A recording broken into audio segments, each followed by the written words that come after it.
بسم اللہ الرحمن الرحیم۔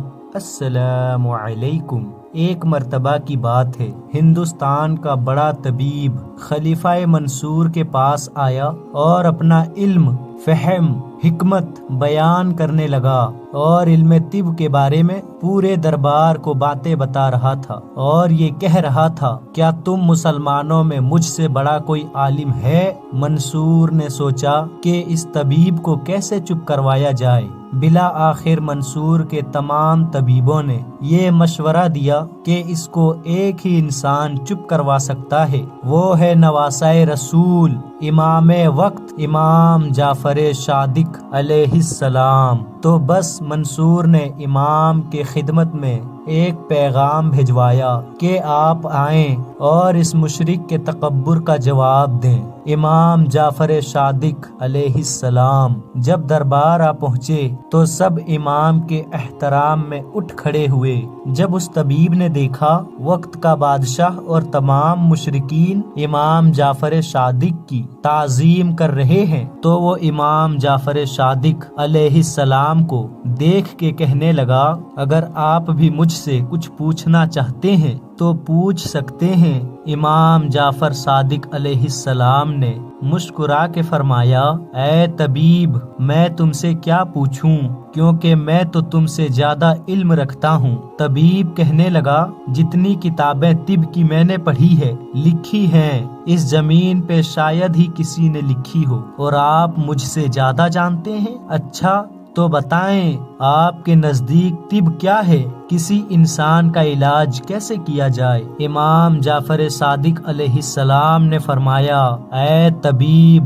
جب کسی بیماری کا غلبہ ہو تو اس کا علاج جد سے کرنا چاہیے، یعنی خشک کا در سے، گرم کا سرد سے، سرد کا گرم سے، اور ہر حالت میں اللہ پر یقین رکھنا چاہیے۔ یاد رکھ، معدہ تمام امراض کا گھر ہے اور پرہیز تمام دوائیوں کی دوا۔ انسان جس چیز کی عادت اختیار کر لیتا ہے تو اس کی مزاج کی موافق اس کے صحت کا باعث بن جاتی ہے۔ تو وہ طبیب پوچھنے لگا، بلا شبہ یہ سچ ہے، یہ باتیں آپ نے کہاں سیکھی؟ امام جعفر صادق علیہ السلام نے فرمایا کہ میں نے اپنے بابا سے، انہوں نے اپنے بابا سے، انہوں نے اپنے بابا سے، اور انہوں نے اللہ کے رسول سے، اور انہوں نے اللہ سے سیکھی۔ تو وہ طبیب کہنے لگا، بلا شبہ یہی اصل طب ہے۔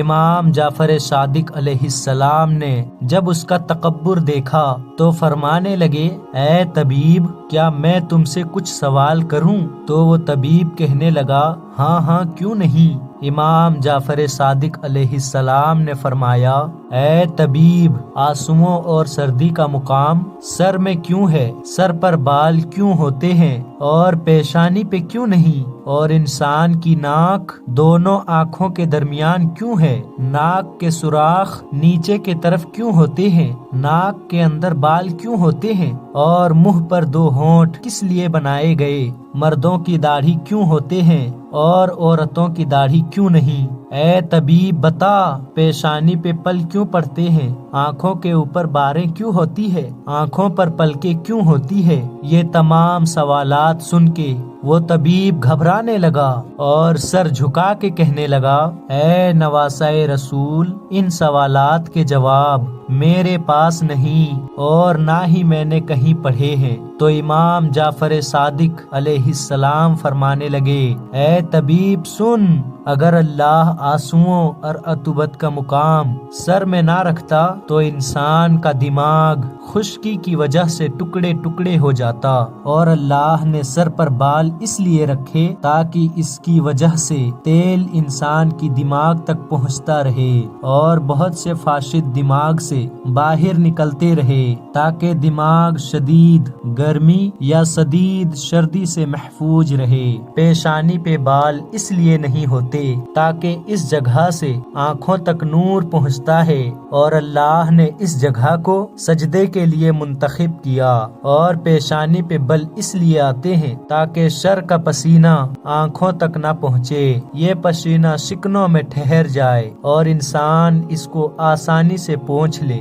آنکھوں پر بھمیں اس لیے ہے تیز روشنی آنکھوں آنکھوں کو تکلیف نہ دے، اور آنکھوں پر پلکیں اس لیے ہیں تاکہ انسان تیز ہوا اور مٹی سے آسانی سے اپنی آنکھوں کی حفاظت کر سکے، اور اللہ نے ناک کو آنکھوں کے بیچ میں اس لیے رکھا تاکہ متناسق لگے، اور ناک کے سوراخ نیچے کی طرف اس لیے رکھے تاکہ دماغی رطوبت ناک کے وسیلے سے آسانی سے خارج ہو سکے، اور کھانے کے وقت جو ہجا انسان کھانا چاہے جب وہ منہ کے قریب آئے تو ناک اسے آرام سے سونگھ سکے کہ یہ غذا کھانے کے قابل ہے یا نہیں، اور ناک کے سوراخ کے اندر بال اس لیے پیدا کیے تاکہ ہوا میں موجود مٹی فوراً اندر نہ جا سکے۔ منہ پر ہونٹ اللہ نے اس لیے رکھے تاکہ دماغ سے جو رطوبت منہ تک پہنچے وہ رکی رہے، اور کھانا بھی انسان کے اختیار میں رہے،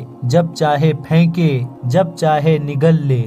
اور مرد کی داڑھی اس لیے ہوتی ہے تاکہ مردوں اور عورتوں میں تمیز رہے، اور عورتوں کی داڑھی اس لیے نہیں ہوتی تاکہ عورت کا چہرہ صاف ہو، پرکشش ہو، اور میاں اور بیوی کے درمیان محبت بڑھے۔ اے شخص، اگر عورتوں کے چہروں پہ داڑھی ہوتی تو ان کا چہرہ پرکشش نہ ہوتا، اور مرد اور عورت کے بیچ میں تمیز کرنا مشکل ہو جاتا۔